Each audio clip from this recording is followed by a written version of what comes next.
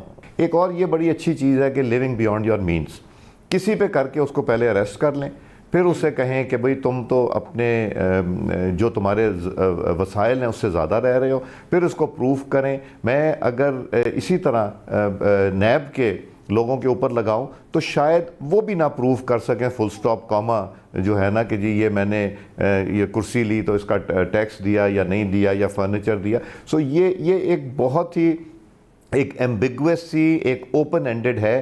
یہ پاکستان کے ہر آدمی کے اوپر لگ سکتی ہے. یہ مجھے اس چیز کا یقین ہے اگر اس کو مس یوز کیا جائے. اچھا سردار صاحب یہ بتائیے گا کہ گزشتہ 2 دنوں سے ٹرانسپیرنٹ موقع دے. ٹھیک ہے، 2-3 دنوں سے جب سے ایس اے پی ایمز کے معاونین خصوصی اور مشیران کے یہ اثاثے سامنے آئے ہیں، ان کی شہریت جو جن کی دوہری شہریت تھی وہ سامنے آ چکی ہے. بڑا ایک بالکل ڈیبیٹ ایک جنریٹ ہو چکی ہے کہ بہت سے ایسے اثاثے ہیں جو کہ ان کی منی ٹریل سامنے آنی چاہیے جو جسٹیفائیڈ نہیں ہیں. اس کے علاوہ یہ بھی ایک ڈیبیٹ ہے کہ دوہری شہریت والے لوگ جو ہیں وہ کیبنٹ سے بیٹھے ہوئے ہیں.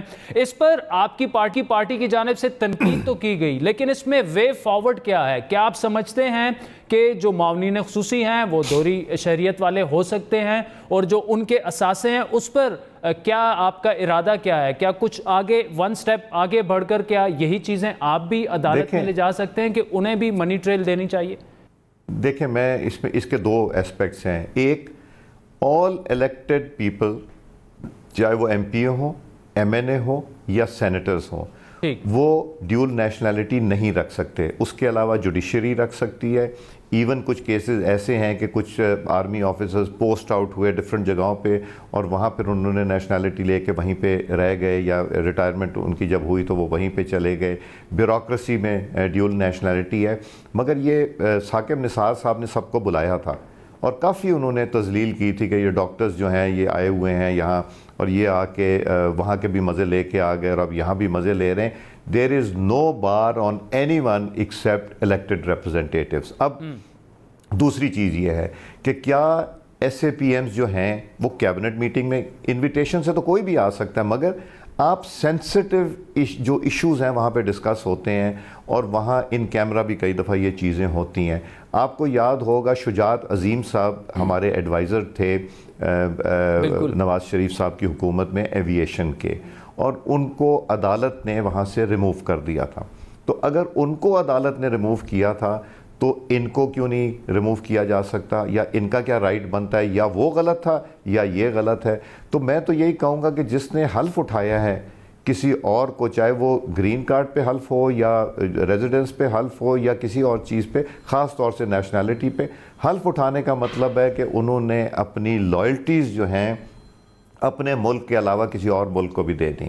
اب فرض کریں اگر وہ حکومت، امریکہ کی حکومت یا برطانیہ کی حکومت ان شہریوں کو بلا کے کہتی ہے کہ آپ نے حلف اٹھایا ہوا ہے ہماری حکومت کی کو پروٹیکٹ کرنے کے لیے، ہماری ملک کے لیے کی سے وفاداری کا حلف آپ نے اٹھایا ہے، اور ہمیں یہ بتائیے کہ وہاں کیبنٹ میں کیا کیا ہوا، کیا بات ہوئی، کوئی سینسٹیو ایشو پوچھ لیتے ہیں، تو کیا وہ ان کو نہیں بتائیں گے؟ یا وہ اپنا حلف توڑیں گے، یا وہ اپنی نیشنلٹی فورفیٹ کریں گے، یا وہ ان کو بتائیں گے؟ تو کیا یہ سوال نہیں اٹھتا؟ اور پھر شجاعت عظیم کیس ہے، میرا تو خیال ہے کہ اور پھر میں ایک اور بات کروں گا، جو دیکھیں ہمارا پاکستان کی تاریخ میں یہ جو کارپیٹ بیگرز آئے ہیں جو کہ سوٹ کیس اٹھا کے آ جاتے ہیں اور پھر سوٹ کیس اٹھا کے پاکستان سے چلے جاتے ہیں، اور پھر یہ بیک ڈور چینل، یہ وہ لوگ ہیں جو انتظار کرتے ہیں، بیکاز میں تو پچھلے 2002 سے دیکھ رہا ہوں ہمیشہ یہ ایک چیز اٹھتی کہ جی نیشنل گورنمنٹ بننے لگی 3 سالوں کے لیے، ٹیکنوکریٹ گورنمنٹ بننے لگی، یہ لوگ سوٹ کیس لے کے آ جاتے ہیں، اور یہ سارا ٹائم جتنے ٹائم الیکٹڈ گورنمنٹس ہوتی ہیں یہ سازش کر رہے ہوتے ہیں کہ جی ان سے تو نہیں چلے گا، آپ ہمیں دے دیں۔ اور آپ یہ دیکھیں جتنے مشرف صاحب لے کے آئے تھے، جتنے ضیاء صاحب لے کے آئے تھے، ان کے نتائج کیا نکلے؟ کیا وہ پازیٹیو نکلے؟ پھر سردار صاحب آخری سوال آپ سے، آل پارٹیز کانفرنس، مولانا صاحب نے بھی آج کہہ دی ہے کہ جی ہم ان ہاؤس چینج نہیں بلکہ نئے انتخابات کا مطالبہ، آپ کی جماعت کا شروع سے تقریباً یہی موقف رہا ہے، پارٹی اب تک کھل کے سامنے نہیں آئی، اور میرا خیال ہے فی الحال اس میں آپ کا ایک جو یک نکاتی ایجنڈا ہے اپوزیشن کا، واحد رکاوٹ یہی دکھ رہی ہے۔ آپ کی ملاقات بھی ہوئی بلاول بھٹو زرداری سے، کیا آپ سمجھتے ہیں کہ Peoples Party full fledge on board آ جائے گی اسی مطالبے پر کہ نئے انتخابات، ان ہاؤس چینج نہیں چاہیے؟ آپ ایک چیز ریئلائز کیجئے کہ یہ جو بار بار کہا جاتا ہے نا کہ اپوزیشن یونائٹڈ نہیں ہے یا اپوزیشن، میں کل بلاول صاحب سے ہماری ملاقات ہوئی ہے، یہ میں وثوق سے کہہ سکتا ہوں کہ یہ وہ لوگ افواہیں اڑاتے ہیں جن کو خوف ہے اپوزیشن کا۔ اپوزیشن پارلیمنٹ میں بھی یونائٹڈ ہے اور باقی جگہ اختلاف تو ہماری جماعت میں بھی اختلاف ہو سکتا ہے، ایک گھر میں ایک خاندان میں بھی اختلاف ہوتا ہے، مگر وہ اختلاف رائے جو ہے وہ حتمی نہیں ہوتا، اس میں انسان بیٹھتا ہے، اس کو ڈسکس کرتا ہے، اس کو ویژولائز کرتا ہے اور اس میں بیسٹ سلوشن نکالا جاتا ہے۔ Peoples party, Jamaat Islami, JUIF، ANP، باقی جو ہیں اور مسلم لیگ، ہم سارے آئیڈینٹیکل سوچ رکھتے ہیں، اور بلاول صاحب کی اگر آپ سٹیٹمنٹس دیکھیں تو وہ یہ کہہ سکیں کہ یہ حکومت نہیں چلا سکتے، ان کی بس کی بات نہیں، ان کو جانا ہوگا، تو اس کا مطلب کیا ہے؟ اس کا مطلب تو یہی ہے کہ اگر یہی حکومت چلاتے رہے تو وہ انہوں نے الفاظ مختلف استعمال کیے ہیں بٹ ان کی سوچ ایگزیکٹلی وہی ہے۔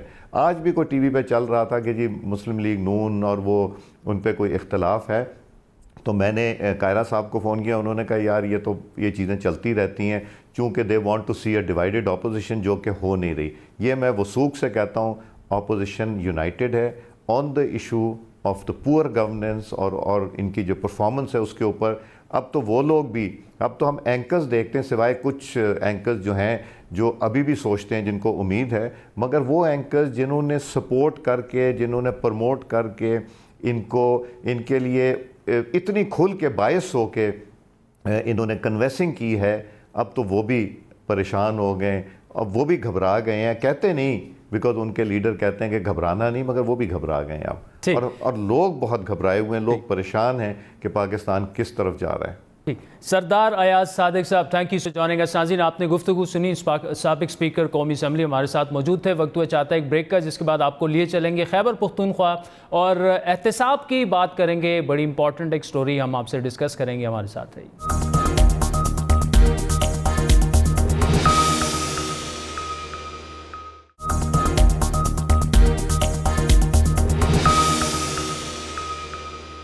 ویلکم بیک ناظرین۔ خیبر پختونخوا میں تحریک انصاف کی سابق حکومت کے دور میں احتساب کے نئے ماڈل کے تحت احتساب کمیشن قائم کیا گیا اور یہ دعویٰ کیا گیا کہ یہ کمیشن کسی قسم کے سیاسی اثر رسوخ سے پاک ہوگا۔ اس دعوے کو اس وقت مزید فروغ دیا گیا جب سابق صوبائی وزیر مائنز اینڈ منرلز جلال آفریدی کو کرپشن کے الزامات پر احتساب کمیشن نے گرفتار کیا اور عمران خان نے اس کا بھرپور کریڈٹ لیا۔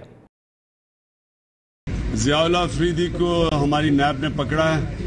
میں پہلے یہ کلیئر کرنا چاہتا ہوں کہ مجھے وہ ضیاء اللہ آفریدی ہماری پارٹی کے تکڑے کارکن ہیں، انہوں نے ہمارے لیے زبردست کام کیا ہے اور مجھے بڑا افسوس ہوا ہے، لیکن میں نے وعدہ کیا تھا کہ جو ہماری نیب ہوگی وہ بالکل فرق نہیں کرے گی کسی میں، اپوزیشن میں، گورنمنٹ میں، اور ہم بالکل انٹرفیئر نہیں کریں گے۔ یہ پہلی پاکستان کی تاریخ میں آزاد نیب بنی ہے۔